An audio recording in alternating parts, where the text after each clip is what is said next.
not only clear the trauma, but to clear the attachments, to clear the false narrative, so that we can go into the next life free and evolved, which is what seems to be the goal of this life, is to devolve us. But if we can get through, then the future is really bright. No, absolutely. I mean, and that brightness is actually within us. That's why, not to get too deep into it, but we have all these religions and pharmaceutical companies and governments. They're like, everything's out here. Don't look within yourself. Do not look there. That's the devil. You know what I mean? Like, I'm making it sound like it's a joke, but like, that's where our real power is. And that's why I'm so keen to teaching alchemy, to teach shadow work, to teach all this ancient philosophy, because it all comes back to this point.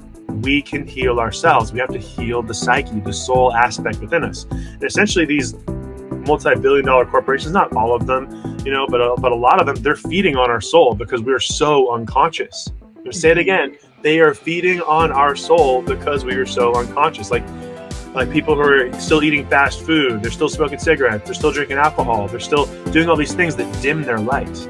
And so they're essentially giving their soul energy away. They talk about soul-sucking corporate jobs and stuff. Not that they're all bad, you know what I'm saying? Because there's still, like, I've coached some amazing people in the corporate world too. They're not all bad people, but there is these entities that are literally feeding on our soul. And when we talk about massive change, talking about the word entity, it's all about your identity, who you define yourself as. That's where all change occurs, at the identity level of who you are. Because as you begin to delve into like the essence of your being, then you can cultivate a new version of yourself. And just like you said with talking about processing the anger and talking about like death and whatnot. So you said the Tibetan Book of the Dead.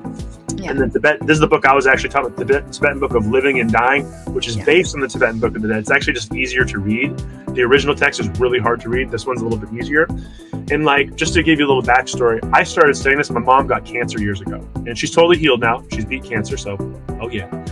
But she was lost all her hair. It was a very difficult period of my life, and like I cried so much, and I didn't understand death at all. So I read this book. It's pretty worn out because I've literally read it twice, and I actually created presentations like the one that I shared with you, because I was like, people need to understand death better. And that's why I love teaching shadow work, and specifically quantum healing is what I teach, because we can clear those attachments, we can clear those energetic cords, blending psychology with quantum healing. But just like you said, you don't want to go into the afterlife carrying all this residue, all these emotions and stuff.